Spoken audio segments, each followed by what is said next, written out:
नमस्कार, मनी गुरु देख रहे हैं आप और आपके साथ मैं हूं स्मिता रशाद। एमफी के आंकड़े ये बताते हैं कि एसआईपी पर निवेशकों का जो भरोसा है वो बरकरार है। लगातार तीसरे महीने एसआईपी निवेश 29,000 करोड़ के पार रहा। एसआईपी का अगर टोटल एयूएम देखें तो ये भी 16.5 लाख करोड़ से ज्यादा रहा। यानी एसआईपी छोटे निवेश से बड़े सपने पूरे करने का एक तरीका बन चुका है। ऐसे में क्या होनी चाहिए एसआईपी में निवेश की एक सही स्ट्रैटेजी, एसआईपी में फ्लेक्सिबिलिटी का कैसे आप उठा सकते हैं फायदा, जानिए एसआईपी में स्टेप अप का क्या होता है आपके पोर्टफोलियो में कमाल, और एसआईपी की तारीख क्या वाकई में रखती है मायने। इन सारे ही सवालों का जवाब आज जानेंगे। इस शो में हमारे साथ है द वेल्थ कंपनी की MD and CEO Madhu Lunawat. Good evening ma'am. और साथ ही हमारे साथ ऑप्टिमा मनी के पंकज मटपाल भी इस वक्त है। Good evening Pankaj ji. तो एसआईपी की सुपर हिट स्ट्रैटेजी और इस पर हम बात करेंगे। और कहीं ना कहीं एमपी के नंबर्स हर बार ये बताते हैं कि कुछ भी कर लो, स्टार तो एसआईपी रहता ही रहता है। पंकज जी बिल्कुल सही कहा आपने। स्मिता जी नमस्कार और मधु जी नमस्कार। बिल्कुल आपने सही कहा। लोगों का भरोसा जो है वो बहुत बढ़ गया है एसआईपी पर, और उसकी वजह भी ये है कि आपको कोई भी गोल अचीव करना हो तो उसके लिए शॉर्ट टर्म गोल हो, मीडियम टर्म गोल हो, लॉन्ग टर्म गोल हो, हर एक के लिए एसआईपी की आपकी मदद कर सकती है, क्योंकि आपके पास चॉइसेस हैं। ऐसा नहीं है कि मतलब हर गोल के लिए एक तरह के फंड में निवेश करना है। आपके जिस तरह के गोल हो, वो शॉर्ट टर्म हो, मीडियम टर्म हो, लॉन्ग टर्म हो, उस तरह के फंड में एसआईपी की जा सकती है। कई बार आप देखेंगे लोग सोचते हैं कि एसआईपी मतलब इक्विटी फंड में एसआईपी करनी है, बट आप लिक्विड फंड में भी एसआईपी कर सकते हैं। तो यानी कि मधु जी ज़्यादा बताएंगे उसके बारे में, लेकिन सर्व इच्छा पूर्ति, जो भी आपकी इच्छा है वो पूरी करने के लिए आप म्यूचुअल फंड का सहारा ले सकते हैं, एसआईपी कर सकते हैं। बिल्कुल, ये बड़ा अच्छा है एसआईपी, सर्व इच्छा पूर्ति। अब आप समझ ही गए होंगे कि किस तरीके से ये सर्व इच्छा पूर्ति है। हाँ, वो होता भी है, अक्सर हम ऐसा देखते हैं मधु जी। लेकिन एक बात बताइए मुझे, क्या आपको ऐसा लगता है कि जिस तरीके से एसआईपी लगातार लोकप्रिय हो रहा है और म्यूचुअल फंड भी कहीं ना कहीं उसके साथ लोकप्रिय हो रहा है, फिर भी अगर आप ओवरऑल इन्वेस्टर की अगर बात करें तो भारत में अभी भी 7 से 8%, अगर if I am not wrong, less than 7%, yes, इतने ही लोग अभी भी म्यूचुअल फंड के जरिए निवेशित हैं। हालांकि फिर भी 80 लाख करोड़ का हो चुका है एयूएम, इसलिए ये भी नंबर कोई छोटे नहीं होते। फिर भी आपको लगता है कि इसमें और भी ज़्यादा इनिशिएटिव लेने की ज़रूरत है?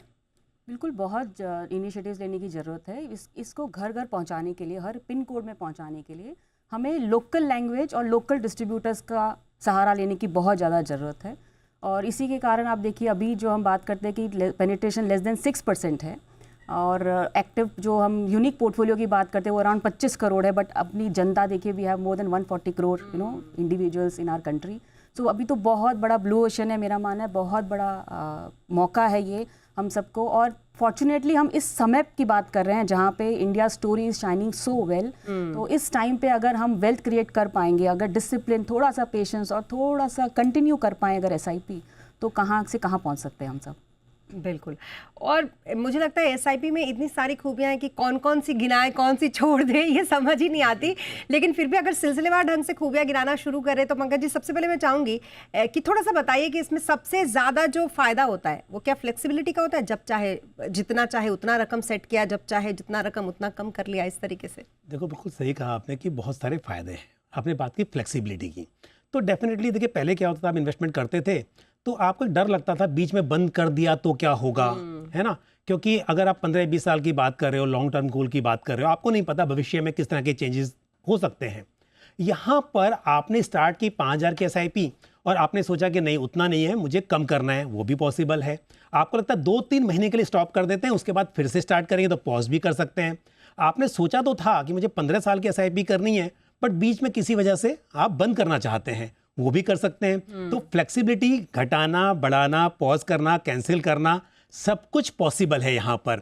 और कई बार देखिए, किसी स्कीम में आपने किया, आप तो कहते तो हैं कि लॉन्ग टर्म के लिए स्कीम अच्छी है, बट आपको लगा कि नहीं, मुझे यहाँ पर स्कीम में बदलाव करना है किसी भी वजह से, कोई बात नहीं, स्टॉप कीजिए, नई स्कीम में एसआईपी कर लीजिए, सेम अमाउंट की आप। तो इतनी फ्लेक्सिबिलिटी है कि ये सोचना नहीं पड़ता कि कल को ऐसा नहीं हो पाया तो मेरा कमिटमेंट बहुत बड़ा है, कितनी पेनल्टी लगेगी। तो यहाँ पर ऐसा कुछ भी नहीं है। इसलिए मैं कहता हूँ कि हर निवेशक को अपने गोल्स के हिसाब से एसआईपी पोर्टफोलियो में रखनी चाहिए, और कर भी रहे हैं, हम देख रहे हैं बढ़ ही रहा है ये नंबर जो है, और शायद भविष्य में अगर आपको अपने गोल अचीव कर रहे हैं तो एसआईपी का सहारा बहुत ही इंपॉर्टेंट है। बिल्कुल, और काफ़ी पॉकेट फ्रेंडली भी है मधु मैम। अगर आप देखो तो काफ़ी पॉकेट फ्रेंडली, आप 500 से शुरुआत कर सकते हो। अब तो बल्कि 250 की भी एसआईपी इंट्रोड्यूस हो चुकी है, 100 रुपए की SIP 100 रुपए की भी एसआईपी है, बिल्कुल, तो आप उससे भी स्टार्ट कर सकते हो।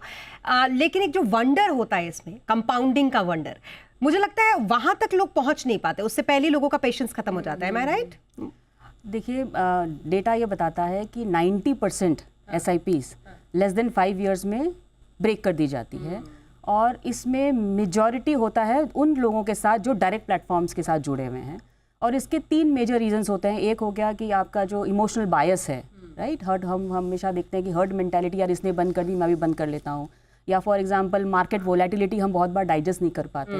दूसरा रीज़न हो सकता है आपका पर्सनल रीज़न हो सकता है, जैसे आपने प्रॉब्ली कोई आपकी जॉब छूट गई हो, या इनकम लेवल कम हो गई हो, या आपकी कोई इमरजेंसी घर पे आ गई हो, that could be the second reason. और थर्ड रीज़न जनरली जो हमें देखने को मिलता है कि वो हम जो फल देखते हैं, फल जो है ना वो 10 साल बाद का फल है। और हमारे हमारा ब्रेन ऐसे ट्वीक, ऐसा वायर्ड है कि हमें आदत है इंस्टेंट ग्रेटिफिकेशन। और अब तो और ज्यादा आदत हो गई है, बहुत ज़्यादा, with all that social media.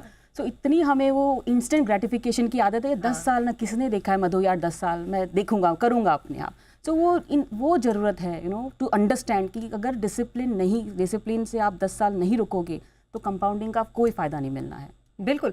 और जहाँ तक मार्केट वॉलेटिलिटी का सवाल है, तो सबसे बड़ी बात तो ये होती है कि जब मार्केट वॉलेटाइल हो तो बल्कि आपका एसआईपी करना और अच्छा होता है, क्योंकि आपको रुपए कॉस्ट एवरेजिंग का फायदा मिलता है। अब ये कैसे मिलता है ये तो आप ज्यादा बेटर बताएंगे। बिल्कुल सही कहा आपने। देखिए, एसआईपी का पर्पज ये है। कई बार निवेशक कहते हैं कि थोड़ा सा वेट करते हैं, मार्केट नीचे आएगा तो उसके बाद शुरुआत करेंगे। बट अगर आप लॉन्ग टर्म एसआईपी कर रहे हैं तो लॉन्ग टर्म में तो कई बार मार्केट ऊपर जाएगा, तो तब क्या करेंगे, रोक देंगे क्या आप?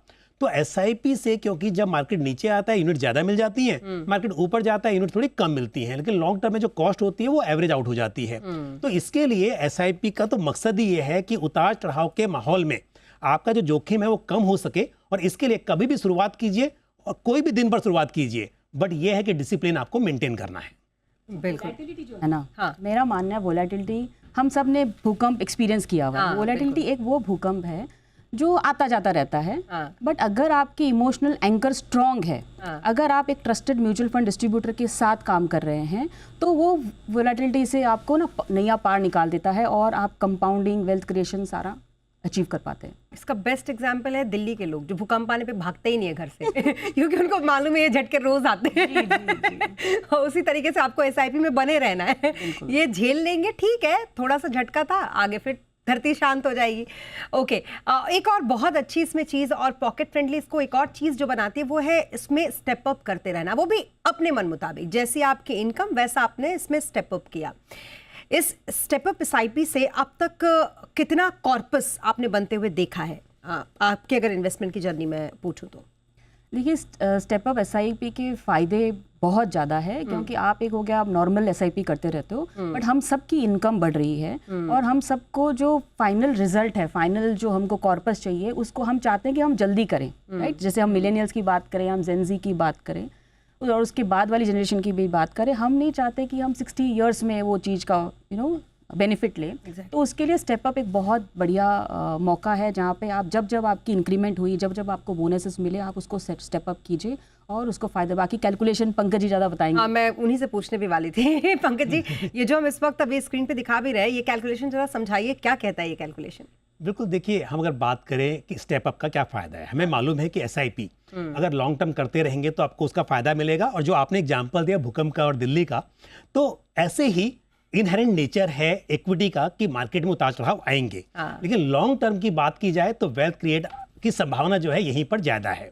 अब अगर हम एग्जांपल लें कि 12% की एक कंपाउंडिंग एनुअल ग्रोथ आप मानकर चलें, तो 10,000 की एसआईपी से 20 साल में करीब 1 करोड़ रुपया इकट्ठा हो पाएगा। लेकिन यदि आप 10% से स्टेप अप करते हैं हर साल, तो आप उसी वक्त में 20 साल में 2 करोड़ रुपए इकट्ठा कर लेंगे, तो डबल हो सकता है। अब ये तो बात रही 10%। क्यों कह रहा हूं? क्योंकि चाहे आप जॉब में हो, आप बिजनेस करते हो, आप एक अंदाजा लगा सकते हैं कि आप 10% से ग्रोथ आपकी इनकम होनी चाहिए। लेकिन जैसा मधु जी कह रही थी कि जब आपको बोनस मिलता है या आपका प्रमोशन होता है, आप बिजनेस में भी हैं, तो कभी कभी ज्यादा ग्रोथ होती है। अगर इसी रेट से आप बढ़ाते रहें तो डबल नहीं, कई गुना आप वेल्थ क्रिएट कर सकते हैं। हम सब जानते हैं शुरुआत में आपकी जो सैलरी होती है, और जब आप 10 साल 15 साल के एक्सपीरियंस के बाद, तो कितनी ज़्यादा ग्रोथ देखी जाती है। तो इसके लिए वेल्थ क्रिएशन अगर करनी है तो सिंपल फॉर्मूला स्टार्ट कीजिए, जो इनकम है उसका 20-30% से, बस जिस रेशो में इनकम बढ़े उसी रेशो में बढ़ाते जाइए और फिर आप उसका मैजिक देखिए। बिल्कुल, और स्टार्ट भी जल्दी करना होता है, अगर नहीं किया तो कॉस्ट ऑफ डिले भी झेलना पड़ता है, और ये मधु जी भी समझाएंगे आपको। Madhu ji, cost of delay बड़ा पॉपुलर है ये टर्म, ये बेसिकली कहता क्या है, इस टर्म में होता क्या है? ये बेसिकली ये कहता है कि हम जो अपनी जो प्रवृत्ति है स्मिता जी, कि हम टालते रहते हैं चीज़ों को। सो ये बेसिकली ये सिंपल चीज़ें हैं जो हम, जैसे मैंने इंस्टेंट ग्रेटिफिकेशन के बारे में आपको बताया, जैसे हमने बताया कि हम इमोशनल बायस की वजह से हम डिसीजन नहीं ले पाते हैं। तो मेरा मानना है कि हमें पहले बात हमें सेल्फिश होना चाहिए, हमें सिर्फ अपना सोचना चाहिए, ना कि मेरे पड़ोस वाला या मेरे यूट्यूब इन्फ्लुएंसर्स क्या कर रहा है। तो एक पहले जो नंबर 1, नंबर 2 हमें ना एक पेन पेपर लेके अपनी गोल प्लानिंग करनी चाहिए। और नंबर 3, हम बहुत बार हमने देखा है कि आप जब हम क्लाइंट्स को ये बोलते हैं, इन्वेस्टर्स को ये बोलते हैं कि आप एक बड़ा सम एक SIP में लगाए, बहुत बार नहीं हो पाता है। इसीलिए हमने सर्व इच्छा पूर्ति कैंपेन, एक रिवोल्यूशन स्टार्ट किया है। वहाँ हम ये कहते हैं कि आपका छोटा से छोटा भी गोल हो, चाहे वो वेकेशन का गोल हो सकता है, या एक लग्जरी बैग खरीदने का हो सकता है, या स्टेटमेंट ज्वेलरी खरीदने का हो सकता है, कोई भी आपका गोल हो, उसको आप नोट डाउन कीजिए। और आजकल एमफी की वेबसाइट पे सारे कैलकुलेटर्स अवेलेबल है, हर एएमसी की वेबसाइट पे सारे कैलकुलेटर्स हैं। वो कैलकुलेटर की मदद से आप अपना वो टाइम पीरियड ना डिसाइड कीजिए, और आप उसमें वो आप देख पाएंगे कि अगर आपने 2 साल 3 साल डिले किया तो आपका गोल कैसे अनअचीवेबल होता जाता है, दूर जाता है आपसे। लेकिन दूसरी तरफ नंबर भी दूंगा इसके। हाँ बिल्कुल, लेकिन दूसरी तरफ ट्रेंड भी तो चला जाता है। अगर मान लीजिए कोई ज्वेलरी के लिए अगर हमने वो किया है, पता चला उसका ट्रेंड ही निकल गया, और आजकल तो ये भी बहुत तेजी से हो रहा है। बिल्कुल, ये भी खैर, ये तो like on a lighter note एक अलग बात हो गई। लेकिन मैं चाहूंगी कॉस्ट ऑफ डिले का एक कैलकुलेशन आप बताइए कि वाकई में अगर आपने देर की तो कितनी देरी हो जाएगी। पता है, ये बात बहुत इंपॉर्टेंट है और लोगों को समझ में नहीं आता। जब टाइम निकल जाता है तब उनको एहसास होता है। अभी मैंने कैलकुलेशन बताई थी कि आपको 20 ईयर में अगर आप 10,000 की SIP करते हैं तो 1 करोड़ इकट्ठा होता है। उल्टी तरह से बात करें, मतलब कि 1 करोड़ इकट्ठा करने के लिए 12% के CAGR पर आपको 10,000 की SIP करनी है। आप 5 साल डिले कर दीजिए।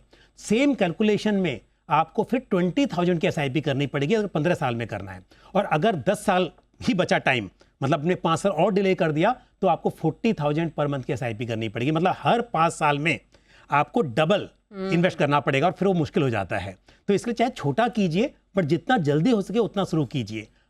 डिले हुआ तो मतलब डबल इन्वेस्टमेंट करना पड़ेगा, और हम समझ सकते हैं कितना मुश्किल होगा। बिल्कुल, तो कॉस्ट ऑफ डिले यही होता है, और सर्व इच्छा पूर्ति करनी है तो जरूरी है कि सर्वप्रथम आप ये शुरू करें कि जल्दी से इन्वेस्ट करें, और उसका कोई दिन नहीं होता, जिस दिन आपने सोच लिया उसी दिन इसको शुरू कर सकते हैं। तो यहाँ रुकेंगे एक छोटे से ब्रेक के लिए, और ब्रेक के बाद भी इस इंटरेस्टिंग जो चिट चैट है SIP के ऊपर, और जो बहुत महत्वपूर्ण इससे निकलने वाली बातें हैं उसको जारी रखेंगे, और जानेंगे कि कैसे कर सकते हैं आप SIP से अपने सभी इच्छाओं को पूरा। रुकेंगे एक ब्रेक के लिए।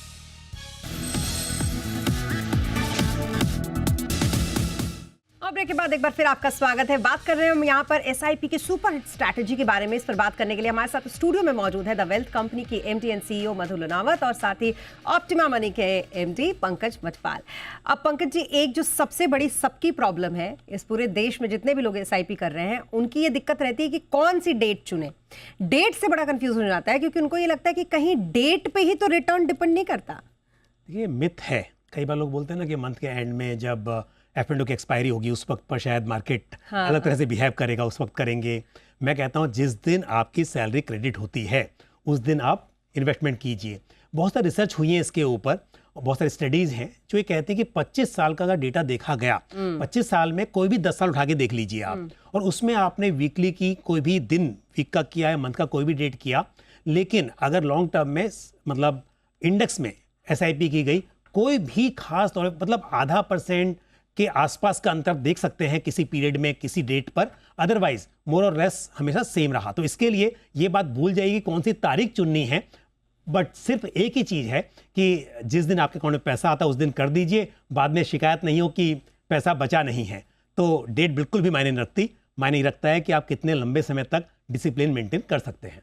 बिल्कुल, और एक बहुत अच्छी इंटरेस्टिंग डेटा भी है इसके ऊपर। मैं चाहूंगी कि आप डेटा चलाइए। 1996 से लेकर 2025 तक का ये डेटा है। पंकज जी, समझाइए ज़रा ये डेटा कहता क्या है बेसिकली।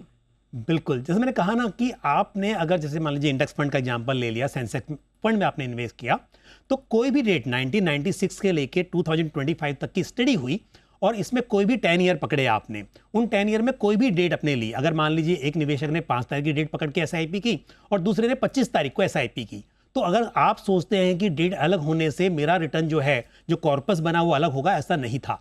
यहाँ पर जो रिटर्न निकल कर आए, यही निकल कर आया कि किसी भी डेट पर SIP करने से अल्टीमेटली जो वेल्थ क्रिएट होती है उस पर रिटर्न्स जो आपने देखे वो ऑलमोस्ट सेम ही रहे। बिल्कुल, तो कुल मिलाकर ये मान के चले कि इसका कोई कनेक्शन रिटर्न से नहीं होता कि आप कौन से दिन को SIP करते हैं। लेकिन अब यहाँ सबसे इम्पॉर्टेंट बात, हम SIP की इतनी सारी बातें कर रहे हैं तो इसमें ये करना बहुत ज़रूरी है कि क्यों इतनी सारी खूबियाँ होने के बावजूद भी, मधु मैम मैं आपसे ये समझना चाहूँगी, इतनी सारी खूबियाँ होने के बावजूद भी हमने इतनी सारी खूबियों की बात की और बहुत सारी तो छूट भी गई हैं, अभी तक SIP का जो अप्रोच है वो बहुत कम लोगों तक पहुँच पाया है। इसके पीछे जो AMCs का अगर मैं आपसे आउटलुक जानना चाहूँ तो इसके पेनिट्रेशन में कहाँ आपको लगता है कि थोड़ा सा लूप होल रह गया है? देखिए, अपनी कंट्री बहुत बड़ी है, number 1। Number 2, different languages, different cultures हर जगह पे है। सो लोकल लैंग्वेज का होना बहुत ज़रूरी है। सो जब आप जैसे हम बॉम्बे बेस्ड हैं, सो बॉम्बे बेस्ड AMCs क्या होती है, हम अब जब नासिक के इन्वेस्टर को क्या चाहिए, कोयम्बटूर के इन्वेस्टर को क्या चाहिए, या जैसे मैं आसाम गुवाहाटी से, तो गुवाहाटी के इन्वेस्टर को क्या चाहिए, तो उसके लिए हमारे लिए बहुत ज़रूरी हो जाता है कि आप एक डिस्ट्रीब्यूटर नेटवर्क को साथ लेके चलिए, क्योंकि वो लोकल ट्रस्टेड डिस्ट्रीब्यूटर है जो लोकल लैंग्वेज में समझा सकता है और उस फैमिली की गोल प्लानिंग में ध्यान रखे उनको आगे बढ़ा सकता है। और जब ये वोलेटिलिटी जैसा भूकंप हर बार आता है तो उनको उसमें जो उनको इमोशनल एंकर एक चाहिए होता है, उसका वो रोल प्ले करता है। तो हम we are a distributor first AMC, और हमने इसमें काफ़ी सारे काम किए, जैसे कैसे हम डिस्ट्रीब्यूटर एंगेजमेंट बढ़ाए, कैसे हम हमारे जो डिस्ट्रीब्यूटर्स हैं उनका जो टिपिकल जो उनकी नीड होती है, जैसे लोकल लैंग्वेजेस में उनको कोलैटरल चाहिए होते हैं। सेकेंड हो गया उनकी खुद की जो बिजनेस का करने का तरीका है, जैसे कई बार हम प्रोफेशनल सेटअप में नहीं रहते हैं, एक मॉम एंड पॉप सिंड्रोम जिनको हम बोलते हैं, मोस्ट डिस्ट्रीब्यूटर्स उनसे ग्रस्त हैं, तो उनको कैसे हम प्रोफेशनलाइज कल्चर कराएं, क्योंकि क्लाइंट जैसे जैसे इन्वेस्टर का पैसा बढ़ रहा है उसको फिर अपना डिस्ट्रीब्यूटर भी उस तरीके का चाहिए होता है। बिल्कुल। थर्ड हो गया, हमने काफ़ी AI प्रोग्राम किए जहाँ हम उनको ये सिखाते हैं आप डिजिटल कैसे यूज़ कर सकते हो, करेक्ट, बहुत ज़रूरी हो जाता है डिजिटल, तभी आप number of transaction, number of investors penetration ज़्यादा कर पाते हो। तो ये कुछ चीज़ें, और नंबर लास्टली इंपॉर्टेंट ये भी है, आप देखिए नंबर ऑफ डिस्ट्रीब्यूटर्स बहुत कम है। जब हम पेनिट्रेशन की बात करते हैं तो नंबर तो एक्चुअली लेस देन 2 लाख है, एक्टिव की अगर मैं बात करूँ तो लेस देन 50,000 है। तो आपको एक्टिव डिस्ट्रीब्यूटर बढ़ाने के लिए हमने अभी MF दीदी और MF दोस्त के कॉन्सेप्ट लेके आए हैं, जहाँ पे हम नए नए डिस्ट्रीब्यूटर्स को मार्केट में उतार रहे हैं। बिल्कुल, और इसका असर दिख रहा है बहुत, बिल्कुल। और अगर मैं असर की बात करूँ तो ये पहुँच कहाँ तक है? अगर इसमें मैं Tier 1 तो चलिए ठीक है, Tier 2 भी ठीक है, लेकिन B30 सिटीज़ जो हैं उन तक असर है? बहुत असर है। इनफैक्ट हमने अभी 40 से ज़्यादा सिटीज़ मैंने खुद कवर किए और हमें फ़ायदा भी मिला। हमें हमारे NFO में 50% पैसा B30 से ही आया। पीपल गेट सरप्राइज कि तुम्हारी नई AMC का ऐसे हो गया, बट वो जब आप जाते हो, जब आप उनसे बात करते हो तो वो ट्रस्ट डेफिनेटली डेवलप होता है। बिल्कुल। तो विमेन डिस्ट्रीब्यूटर भी काफ़ी बढ़ाई हैं, उनमें भी काम किया है ना जी। दो चीज़ें की हमने। देखिए, इंडिया में 2 प्रॉब्लम्स जो हम देखते हैं, female labour force participation ratio बहुत कम है आज के दिन में। हम बाकी सब पिलर्स में हम अव्वल दर्जे पे हैं, बट ये एक चीज़ इंप्रूव करनी बहुत ज़रूरी है। इसके लिए हमने सोचा, एक तो डिस्ट्रीब्यूशन का मैंने बताया कि नंबर ऑफ डिस्ट्रीब्यूटर्स बहुत कम है। तो आप देखिए 20% ही हैं, बट एक्चुअली वो भी नंबर और कम, because those are dormant distributors हैं, राइट। ARN है उनके पास, but these are dormant distributors. Second जो है, हमारे यहाँ एजुकेटेड फीमेल्स हैं, बट आज के दिन में उनके पास अपॉर्चुनिटीज़ नहीं है कि वो कहाँ जाके अपने हुनर को निखार पाए, राइट। सो वहाँ पे MF दीदी सच ए कोर्स जहाँ पे जो भी एजुकेटेड महिला हैं बट वो एक्टिव नहीं है, फॉर सम रीज़न 9 to 5 नहीं कर पाती, हमें फ्लेक्सिबिलिटी चाहिए होता है, वर्किंग आवर्स फ्लेक्सिबल चाहिए होती है, तो this is a beautiful course जहाँ पे आप एक सर्टिफाइड डिस्ट्रीब्यूटर बन जाती है। Entire training everything is taken care by our company. Distributor बन जाती हैं आप, और फिर बाद में आप जब म्यूचुअल फंड सेल करते हैं, आप सोचिए अपना आप कम्युनिटी अपलिफ्ट होता है आपका, आप खुद आत्मनिर्भर बनती हैं, और आपके जो बाकी जो बेनिफिट्स हैं, चाहे वो फाइनेंशियल इंक्लूजन की मैं बात करूं या इकोनॉमिक एम्पावरमेंट की बात करूं या female labour force participation ratio की बात करूं, तीनों में इजाफा होता है। बिल्कुल। तो काफ़ी अच्छे जो स्टेप्स हैं, इनिशिएटिव्स हैं, वो भी AMCs की तरफ से लिए जा रहे हैं ताकि जो पेनिट्रेशन है वो कम से कम इसका बढ़े। लेकिन इन सब के बावजूद अब एक बार फिर लौटते हैं एमफी के नंबर पे जिससे हमने शुरुआत की थी पंकज जी, और वेरी क्विकली मैं एक छोटा सा जवाब आपसे ये चाहूँगी कि इस बार थोड़े से नंबर्स कम आए। 29,000 से ज़्यादा तो नंबर्स हैं, लेकिन पिछली बार के मुकाबले थोड़े से कमजोर नतीजे। ये हमने एक ट्रेंड देखा कि स्कीम्स में लोगों ने डायरेक्ट पैसा लगा दिया एसआईपीज के बनस्पत। देखिए क्या है, मार्केट थोड़ा सा करेक्ट हुआ और यहाँ से उम्मीद हुई कि शायद ज़्यादा तेज़ी से बढ़ेगा, तो लमसम पैसा तो आया। और हम जानते हैं कि ये हमेशा कभी कभी ऐसा हो जाता है, लेकिन निराश होने की ज़रूरत नहीं है। मुझे उम्मीद है जिस हिसाब से एसआईपी के फ़ायदे दिखाई दे रहे हैं और जिस हिसाब से अभी मधु जी ने भी बोला कि एएमसीज भी इस पर काम कर रही हैं और भी, तो फ्यूचर में मुझे लगता है कि और ये बढ़ेगा। बट आपकी बात बिल्कुल सही है, ये नहीं होना चाहिए था वैसे। एसआईपी का नंबर बढ़ते ही रहना चाहिए, कम कभी नहीं होना चाहिए। बट वजह सिर्फ यही थी शायद, मुझे लगता है कि लोगों को लगा लमसम डाल देंगे तो इससे पैसा जल्दी बढ़ेगा, ये कारण हो सकता है। दूसरा लास्ट 2 दिन वीकेंड भी था I think also, because generally हम लास्ट डे पे करते हैं, इस बार वीकेंड था जितना मैंने पढ़ा। बहुत सारी और भी फैक्टर्स थे इसमें, खास करके आईपीओ का एक बहुत बड़ा फैक्टर बताया गया कि वो भी बहुत सारे लोगों ने उसमें इन्वेस्ट किया। तो खैर कुल मिलाकर फिर भी एसआईपी कहीं ना कहीं सुपरस्टार तो बना ही हुआ है और उसकी जैसा कि हमने अभी बात की और भी बहुत सारी बातें और बहुत लंबी बातचीत हो सकती है। फिलहाल हमारे पास समय इतना ही था, इसलिए हमने इतनी ही बात की। Thank you so much Madhu ma'am हमारे साथ स्टूडियो से जुड़ के इतनी अच्छी तरीके का डिस्कशन शेयर करने के लिए। Thank you so much Pankaj ji हमारे साथ जुड़ने के लिए। और इसी के साथ मणिगुरु के आज के इस शो में अभी के लिए बस इतना ही। आप बने रहे जी डिस्कस के साथ।